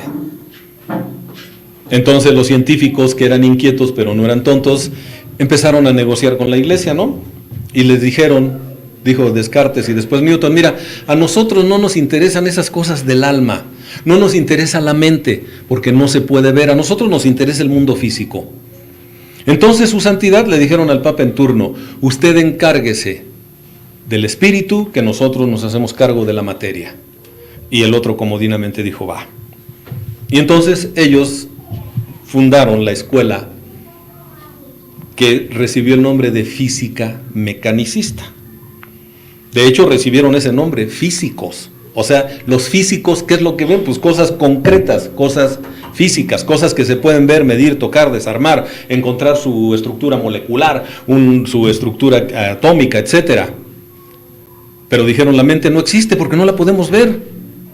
Y el espíritu y Dios menos. Así que no nos preocupemos, vamos a trabajar con lo que se puede ver y tocar. Y entonces la medicina tomó el camino de la física newtoniana. Todo tiene que ser físico. Pero en el año de 1925 surgió algo que se llama física cuántica. Y dijeron, ¿qué creen? Que el mundo no está compuesto de materia, está compuesto de energía. Y el mundo científico dijo, chinga. Bueno, no dijo así, pero así han de haber dicho, ¿no? A ver, ¿cómo está eso? Explícame. Sí, todo es energía, esta es energía. Si le metemos otra forma de energía, desaparece. Porque recordemos que la energía no se crea ni se destruye, solo se transforma. Esto es energía congelada, pero es energía. Cuando ardieron las Torres Gemelas, a 3000 grados de calor, el hierro se pulverizó. De hecho, vean, en una erupción, ¿qué es la lava? La lava es roca en estado plasmático, pero mucho del humito que sale es roca pulverizada. Todo es energía. Vivimos en un mundo en donde todo es energía. Y Albert Einstein descubrió el átomo y pensaron que el átomo era como una canica, así como el cobertor del micrófono, y dijeron, pues vamos a romper la canica a ver qué tiene adentro, ¿no? Y encontraron que el átomo era demasiado difícil de capturar, que estaba en constante movimiento y que alrededor del átomo giraban protones, electrones, neutrones. Pero cambiaban y decían, no se está quieto, no, porque la energía está en movimiento, vivimos en un universo en movimiento. Y resulta que descubrieron que el átomo no es esa figurita que ponen en las bolsas de Ariel, no, el átomo es invisible, el átomo no se puede ver, pero existe. Es como el chanclotas, no se puede ver, pero existe, y es como el Sancho, no se puede ver, pero existe. Así que cuidado, ¿eh? ¿Cuál es entonces el problema? Dicen, pues si la energía no se puede ver, entonces no existe, ¿no? Nosotros vemos, por ejemplo, un tornado, y el tornado generalmente trae mucho polvo, trae piedras, trae árboles, a veces trae vacas, carros. Sí, ha habido casos donde levanta reses completas y las bota 2 kilómetros adelante. Pues sí, destruye casas. Pero si le quitamos toda la basura al tornado, solo es viento, y el viento es transparente. Y si tú tratas de cruzar con tu carro, aunque vayas a 100 por hora, el tornado, es como si te estrellaras con un muro de concreto. Porque la fuerza atómica, o sea, la fuerza de los átomos, no va a dejar pasar a ese elemento físico. Porque están las moléculas ocupando mucho espacio y no van a permitir que lo traspase. Una fuerza de energía que no podemos ver, pero existe. Y hoy nos damos cuenta que en sí la materia no se puede ver, que lo que vemos es el reflejo de la materia. Ustedes ahorita me ven, pero no me ven a mí, ven el reflejo de la luz en mi masa molecular, porque si apagamos la luz no me ven. ¿Y qué pasó con Roberto? ¿Desapareció? No, Roberto aquí está, solo que al no haber una luz que refleje, o sea, el efecto reflexivo de la luz, entonces no me ven. Y hay quien dice, la luz se puede ver, prendemos el foco no es la luz. Si tú prendes, lo que hay dentro de esta bombilla es un polvo muy sutil de color blanco que al recibir la energía eléctrica se excita y entonces se eleva ese polvo en toda la bombilla y da la luz. Pero no estás viendo la luz, lo que estás viendo es el reflejo de la luz. Y hay quien dice, entonces, ¿cómo podemos trabajar con esto?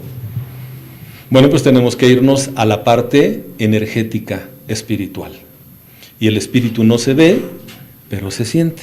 Y dicen, nadie ha visto a Dios, pero sí puedes ver el reflejo de Dios en una experiencia donde mucha gente va a trabajar y donde llegan personas con una vida destrozada, salen con una esperanza y con una sonrisa.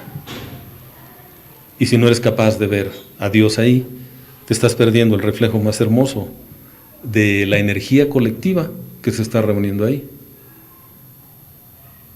Y para que yo pueda desarrollar mi espiritualidad, necesito comprender que mi inteligencia es parte de lo que no se puede ver ni tocar, pero sí se puede manifestar en mis acciones, sí se puede manifestar en mi semblante, sí se puede manifestar en mi vibración.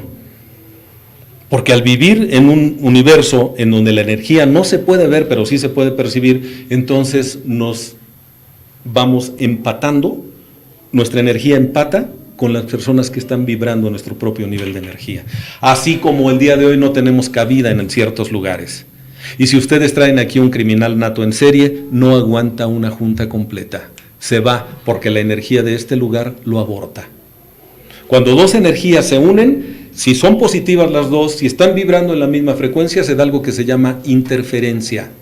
Interferencia es una interferencia positiva que hace que la energía crezca más.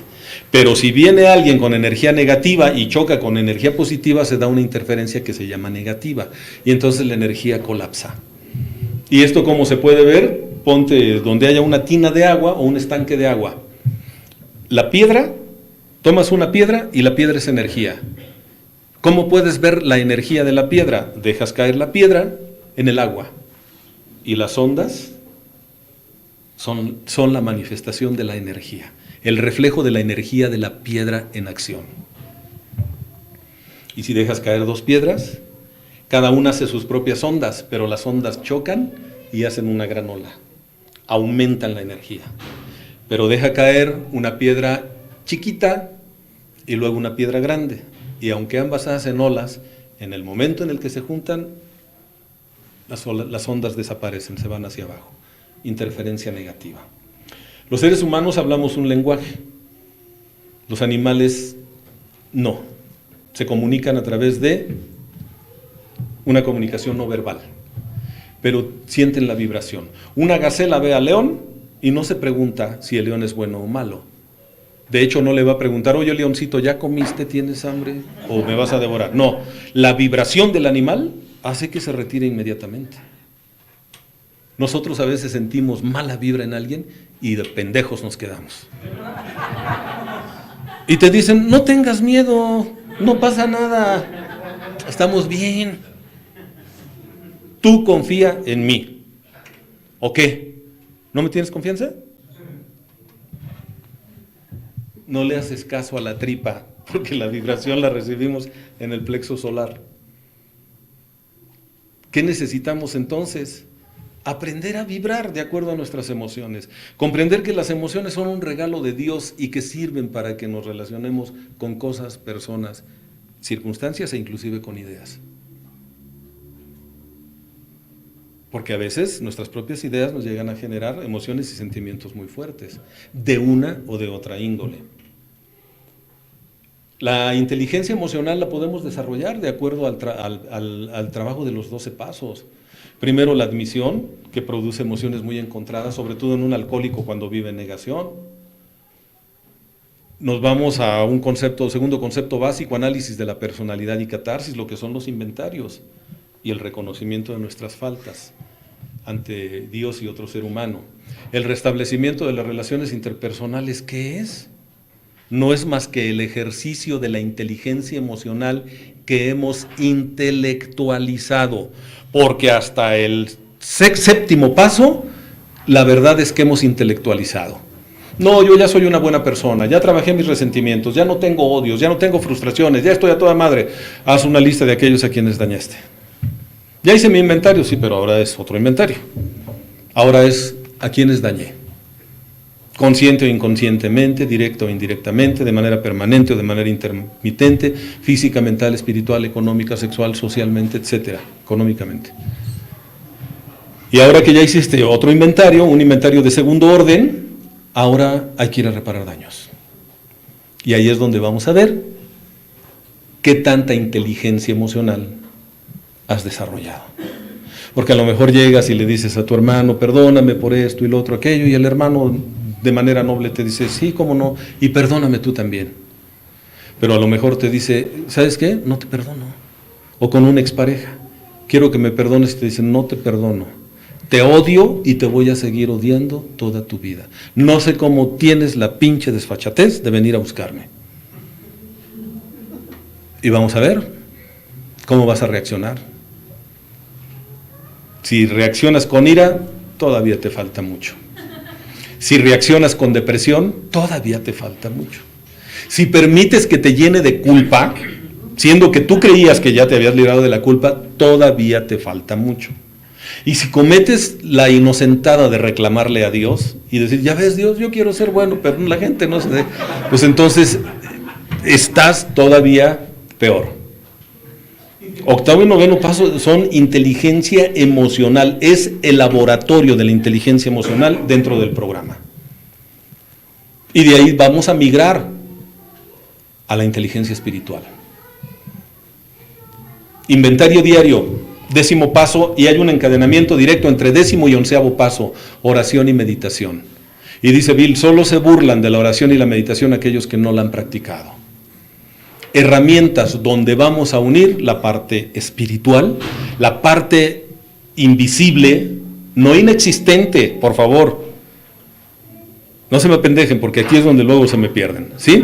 La parte invisible no es inexistente, solo quiere decir que no la puedes percibir con los sentidos burdos del cuerpo, que son maravillosos y un regalo, ¿eh? Cuando digo burdos no es un insulto, es una descripción, porque tenemos un nivel de percepción mucho más sutil, la intuición y la parte espiritual. El contacto de espíritu a espíritu, que es el que te regala el programa, y cuando te dice vamos a tener un contacto consciente con tu poder superior, es una de las partes más refinadas de la naturaleza humana. Porque probablemente no vas a ver a Dios, pero sí lo sientes. Y el que sienta su presencia es profundamente sanador. ¿Y qué sucede entonces? Que das un salto cuántico. ¿Cuál es el salto cuántico? Bueno, ejemplo, está este átomo, una partícula atómica, y anda un electrón orbitando alrededor. Y de repente llega un fotón con F, ¿sí? Llega un fotón que es la partícula energética más pequeña que se ha detectado y le da un golpecito y lo sube de frecuencia. Entra en otra órbita ese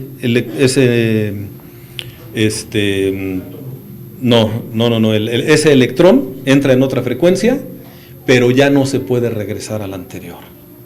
El salto cuántico es una vez que entraste en un nivel de frecuencia superior, ya no te puedes regresar, y así es el programa.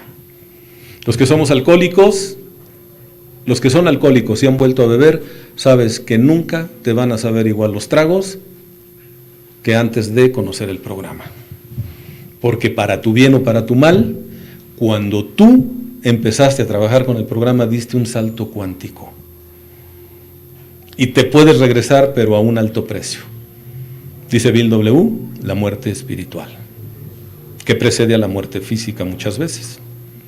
¿Sí?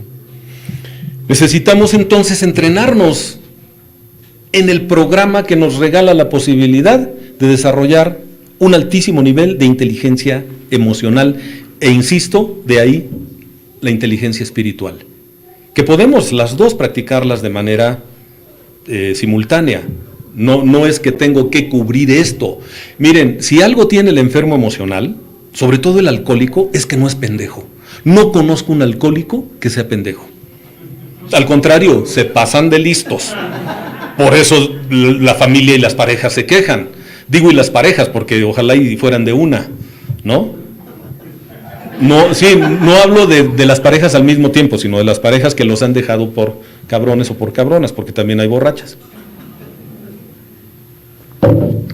O sea, yo no dudo de la inteligencia racional del enfermo emocional. Lo que sí es que en mi caso particular y en el de muchos, he detectado que en una etapa de nuestro proceso de recuperación teníamos un altísimo déficit de inteligencia emocional. Y como no sabíamos qué hacer con nuestras emociones, las anestesiábamos para no sentirlas. Y como el alcohol tiene mucho de perverso, es muy agradable para los sentidos y por lo mismo muy perverso, el alcohol es una droga de doble vínculo, que te lleva a no sentir ciertas emociones y solo te permite vivenciar algunas emociones estando alcoholizado. Es una droga de doble vínculo, o sea, te tuerce los dos brazos al mismo tiempo. Y salir de la prisión es difícil. El alcohol y la droga no sueltan fácilmente a sus víctimas. ¿Por qué? Porque son sumamente agradables en lo que se refiere al concepto indolencia. Me deja de doler mi soledad, me deja de doler mi inseguridad, me deja de doler el abandono, me dejan de doler mis asuntos inconclusos. ¿Cuántas muertes no hemos llorado? ¿Cuántas disculpas no hemos pedido? ¿Cuántas deudas no hemos pagado? Y olvídense hacia afuera, hacia adentro. Hacia adentro. No has vivido el duelo. Muchos por eso recaen, porque no le han llorado a su botella. Tienes que llorarle a tu droga, tienes que llorarle a tu botella, tienes que llorarle a tu vida ingobernable, porque fue la muleta que te mantuvo viva, que te mantuvo vivo, pero el costo que estabas pagando era muy alto. Eso te sirvió mientras podías valerte por ti mismo. El programa te permite andar sin muletas, pero tienes que practicarlo. Así como la parte espiritual del programa. Por eso es tan importante el paso 12, porque el servicio es el mejor antídoto para la soberbia. La enfermedad emocional tiene un elemento espiritual que es omnipresente. Se llama soberbia. La soberbia es la perversa enfermedad del alma. Es la que justifica todas las tonterías que hace un enfermo emocional, ya sea con programa o sin programa. Y el antídoto para la soberbia, el antídoto para el egocentrismo se llama servicio. Y si tú vas a un grupo, si tú estás en un programa pero no haces servicio, no estás practicando la inteligencia espiritual. Dice Ricardo Arjona, Dios es verbo, no sustantivo. Puedes aprenderte las sagradas escrituras de la religión que tú profeses de cabo a rabo, pero si no lo practicas en tu vida diaria, estás como aquel que se aprende toda la literatura, pero no hace lo que dice el paso 12 en el tercer renglón de su enunciado. ¿Qué dice? El segundo dice, tratamos de llevar este mensaje a los alcohólicos. Eso no es tan determinante. Abajo dice, y de practicar estos principios, en todos nuestros asuntos. En los grupos se dice tradicionalmente a los que se aprenden las citas, ¿no? Y como dijo Bill, y como dijo Bob, y como dijo la Madre Ignacia, y como dijo el doctor Silworth. Dicen, te conviertes en un pinche burro cargado de libros. Estamos viviendo una época muy triste para la humanidad, pero estamos tomando conciencia de ella. Estamos viviendo una época donde nos sobra información, pero nos falta sabiduría.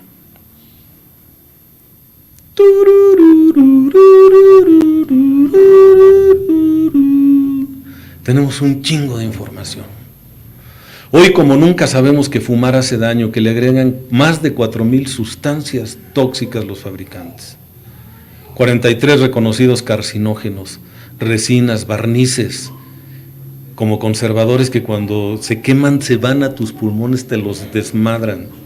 Arsénico, que es un veneno letal. Nos sobra información, pero nos sigue faltando sabiduría. Decir esto no porque me hace daño. ¿Sí sabemos qué es el alcohol? ¿De dónde viene el alcohol? El alcohol viene de la fermentación de productos naturales, que pueden ser frutas, caña, maguey, agave, la avena, ¿no? Que es con la que hacen el vodka, el whisky. Pero la fermentación son las heces fecales de las bacterias. Cuando está fermentando algo, eso que está fermentando son las heces fecales de las bacterias. Así que lo que tú bebes cuando bebes alcohol es precisamente eso que te estás imaginando. ¿Sí? ¿Sí? O sea, lo que tú estás bebiendo es mierda. Quizás eso explique por qué haces las pendejadas que haces cuando andas borracha o cuando andas borracho. Hoy tenemos esa información y algunos siguen bebiendo con singular alegría. ¿No nos falta sabiduría? Mira, si tú me dices que yo te enseño a andar en bicicleta, yo te puedo presentar un manual completo y muy sofisticado de lo que es el arte de andar en bicicleta.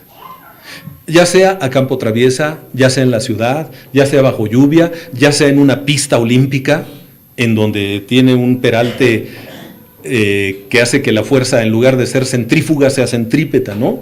Si tú te subes una curva te botaría, pero está hecha de tal manera que aunque te subas demasiado, la misma pista te regresa, o sea, es la fuerza inversa. Te puedo dar miles de recomendaciones. Utiliza una bicicleta Benotto de tantas velocidades, usa un gorro de estos, aerodinámico, pero mientras tú no te subas a la bicicleta, todo va a quedar en una intelectualización. Necesitas aprender el arte de andar en bicicleta con todas las células de tu cuerpo. Porque ¿qué somos nosotros? Somos un cúmulo de células muy especializadas que sirven para determinadas funciones, pero cada célula tiene la memoria genética de lo que somos nosotros. Cada célula puede hacer un clon de ti, una sola célula, compuesta de un núcleo, de muchas sustancias y de 150,000 proteínas que son modificables, en las cuales la genética no tiene que ver gran cosa, que no sea la fisonomía y otras, pero no tiene que ver con enfermedades, no tiene que ver con herencias transgeneracionales. Fue hijo del borracho, tiene que ser alcohólico. No es cierto, es el medio ambiente. El ejemplo, lo que se grabó en tu cerebro, está grabado muy profundamente ahí. Y cuando tú te subes a la bicicleta sucede algo maravilloso. Desde que subes a la bicicleta, las glándulas suprarrenales mandan adrenalina, que te va a dar energía y coagulantes naturales por si te caes y te abres la cabeza o te sufres una herida, no te desangres. Tus glándulas cerebrales van a empezar a generar endorfinas, que son antidepresivos naturales. Por eso cuando estás deprimido te dicen haz ejercicio. Es más, para que la depresión no te pegue, haz ejercicio, punto. Media hora de ejercicio es el mejor antidepresivo que puedes tomar. Me decía un cabrón allá en Estados Unidos, oye, ¿tú no te cansas? ¿Te metes algo? Le digo, sí, le hago a las endorfinas. Dice, ¿y esas cómo, dónde las consigues? No, le digo, no, esas son drogas naturales de mi cuerpo que se dan cuando hago ejercicio. ¿Sí? Tu cerebro va a empezar a generar, a sentir el placer de desplazarte sobre dos ruedas, va a generar oxitocina, dopamina, serotonina, encefalinas, que te ayudan a soportar los golpes físicos. Tu estómago va a sufrir secuestros de sangre. La sangre se va a ir a los brazos para poder controlar el manubrio y a las piernas para la locomoción. Una maravilla, todo tu cuerpo, toda la bioquímica de tu cuerpo se modifica. Y cuando te bajes vas a decir, Roberto, qué razón tenías, andar en bicicleta es maravilloso, pero ya no lo estás intelectualizando. Cada una de las células de tu cuerpo sabe lo que tiene que hacer, porque el ser humano tiene 5 billones de células en promedio, billones, 5 millones de células que trabajan con una inteligencia maravillosa, en donde cada una de las células está realizando cientos de operaciones por segundo, y cada una de las células de tu cuerpo sabe lo que las otras están haciendo. Somos una verdadera creación de Dios. Nuestro cuerpo es una maravilla que trabaja en un sistema multinivel que nos permite no solo sobrevivir, sino reproducirnos y ser felices. Y solo somos felices cuando hemos desarrollado inteligencia emocional. Cuando comprendemos que estamos aquí de paso y por lo tanto debemos apreciar y valorar a los que son nuestros compañeros de viaje. Nosotros nos tomamos por dados los unos a los otros, pero miren, en 200 años ninguno de los que aquí estamos vamos a andar deambulando por estas calles. Y vas a extrañar a todos aquellos que compartieron el tráfico, las lluvias, las elecciones del 2018, con todas sus mentiras que se dijeron.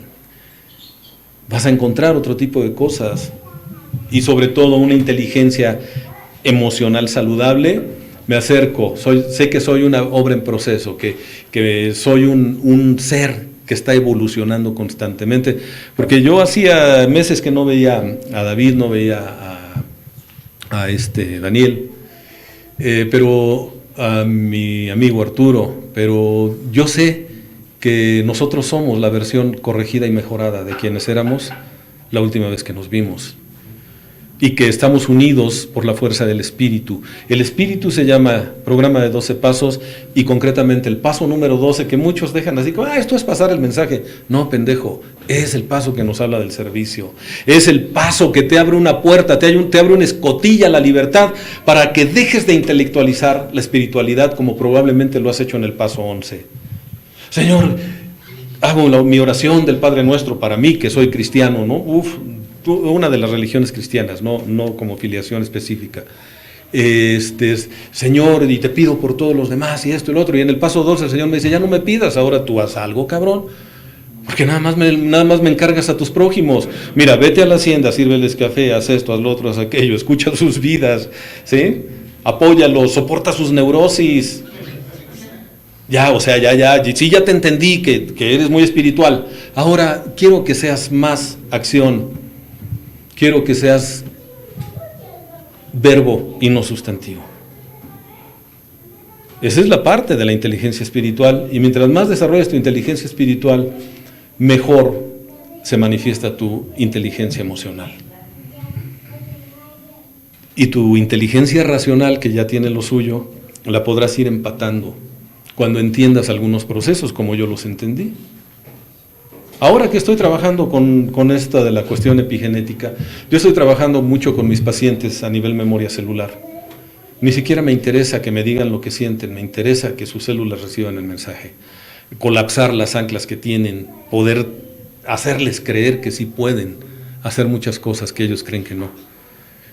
Estoy en el punto de quitar, en la medida de lo posible, a través de la praxis de lo que he aprendido, esos diques que nos han hecho creer que somos un cuerpo y una mente, en lugar de ser una unidad física que tiene características maravillosas como cuerpo, mente y espíritu.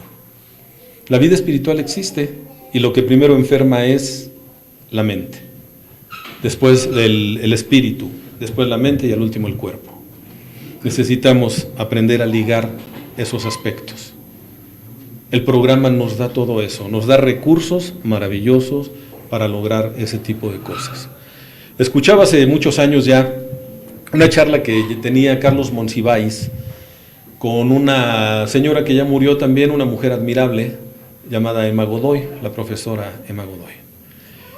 Y en ese diálogo que ellos sostenían en un programa del Canal 11, me parece, le pregunta a la profesora Godoy a Carlos Monsiváis que si él conocía ese programa que se llamaba Alcohólicos Anónimos. Y él dijo sí, es un programa maravilloso. Y dice la profesora Godoy, yo también creo que es maravilloso, y me da la impresión que los alcohólicos no se han dado cuenta de la maravilla que tienen en sus manos. Y dijo Monsiváis algo que ha sido profético. Dice, no se preocupe, maestra, que yo creo que Alcohólicos Anónimos va a ser la religión del siglo XXI. Y díganme ustedes si no. Nos ha religado a nuestra esencia más profunda. Ha ido en contra de todo lo que nos decían que no debe ser.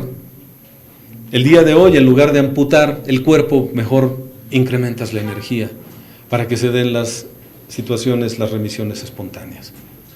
Cuando yo me meto a ver que la bioquímica del cuerpo de mi madre probablemente me mandó a mí el mensaje de rechazo, porque ella me decía que no quería que yo naciera,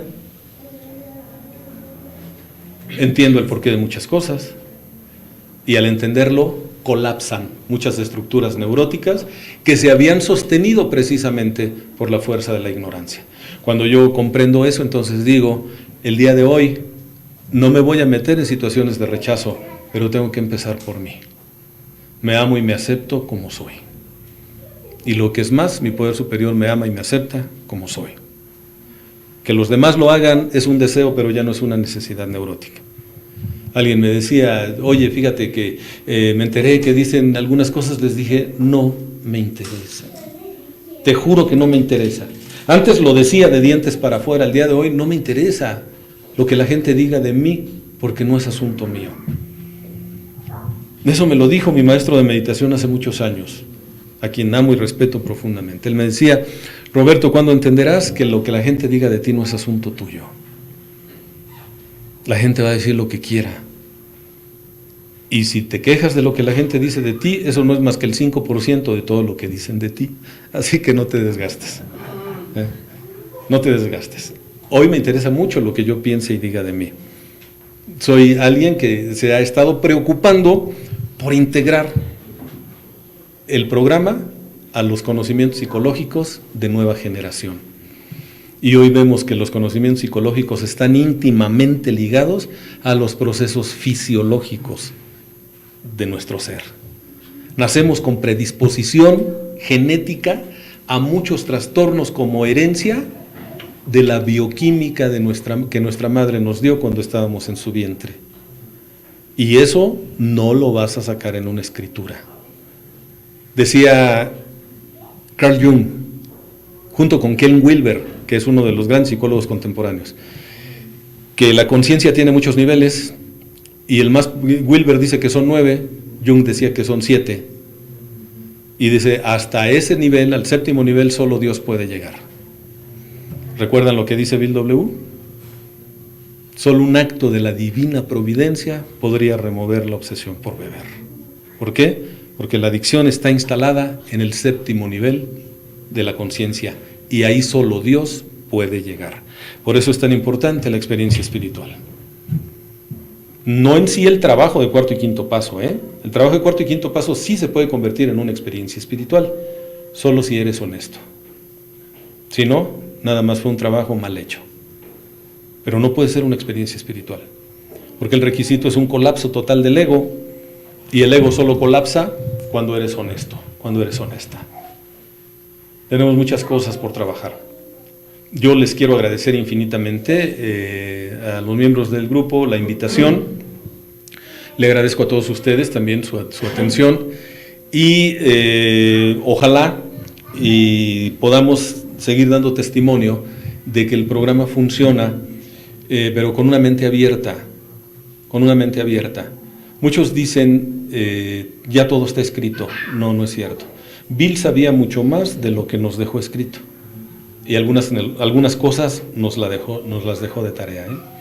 Entre ellas, encontrar las raíces de nuestras neurosis, que hasta donde lleguen nuestras capacidades neurofisiológicas, haremos lo posible. Habrá algunos segmentos de nuestra vida a donde solo Dios podrá llegar.